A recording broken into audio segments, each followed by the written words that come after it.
Hey everyone, what we're going to do today is a breakdown of flutter tonguing. It's going to be a systematic approach for ways to learn to flutter tongue as a brass player. At this point, I think it's worth mentioning, I've got a plug, I just wrote a book that was published through Q Press Publishing. It's an online music publisher that is all about flutter tonguing, and it's a systematic approach to it, not only to teach how to flutter tongue, to learn to control it, to learn to change the colors and timbres of it, and to treat it more than just some kind of, noise, since it is something that's becoming more and more prevalent in our playing. What today's going to be is 3 little exercises that you can use to improve your flutter tonguing.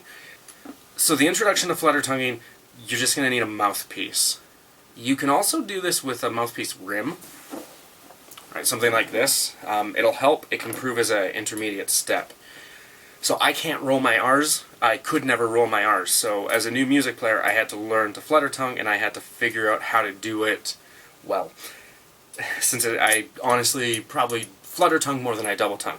So the first exercise I want to teach is just a way to start learning to flutter. And we're starting with just air.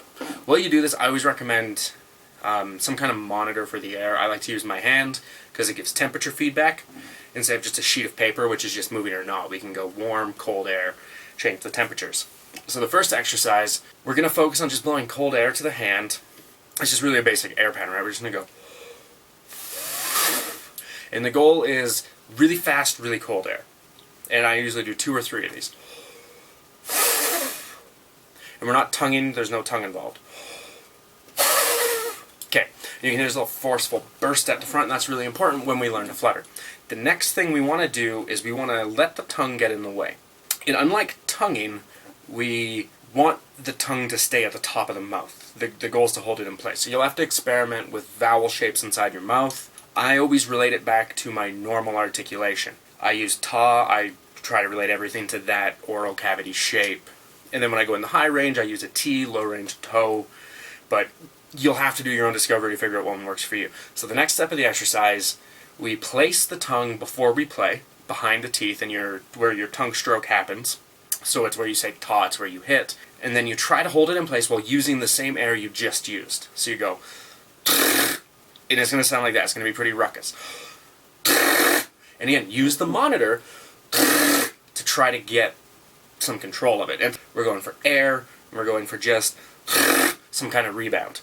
Practice this a lot. When I did this, I probably practiced it. I would walk around the streets going, trying to learn how to do it. Step 2, we introduce the mouthpiece. The rim works because there's less resistance. I'm not going to demo that. It's the exact same thing as this, just a normal mouthpiece. But if you find the mouthpiece gives you too much back pressure, use a rim. You're at least introducing that to it. So we start without the buzz, and we do the same thing. Using your hand as a monitor, we go really fast air. And then we do the flutter.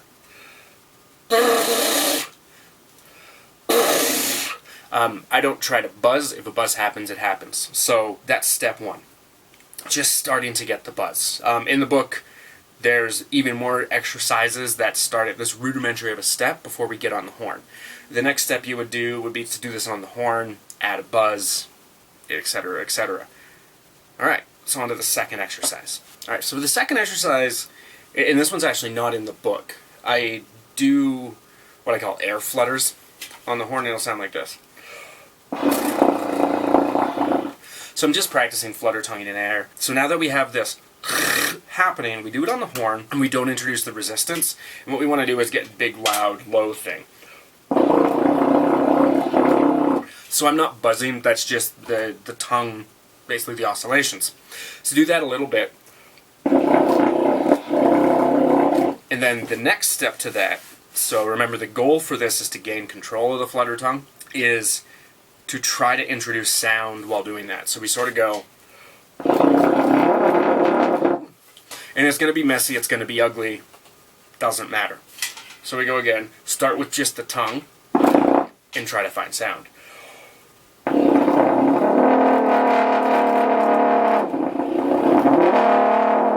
And you can come in and out of it, and it just sort of, you're training your lips to respond. It's a similar thing of doing long tones with something like starting from air and introducing sound. I think That's where the concept came from. It's starting from the flutter with the least resistance we can get on the horn to gradually pull the lips into focus while fluttering until a sound happens. And the goal is the flutter happens. If the flutter stops, stop, repeat.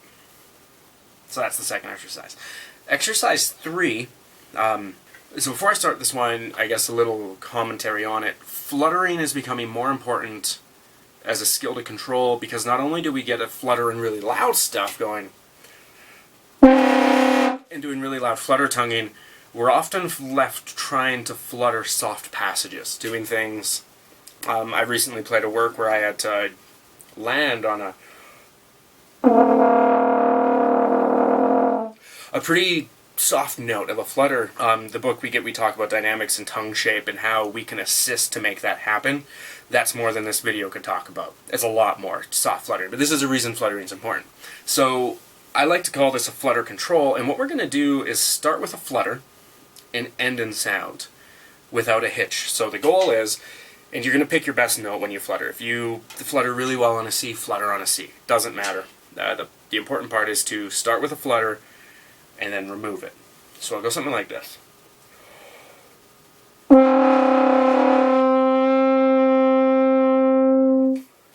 And you can treat it like a long tone as well, where you sort of start soft, get louder, at the apex of the crescendo, take away the flutter and come back down.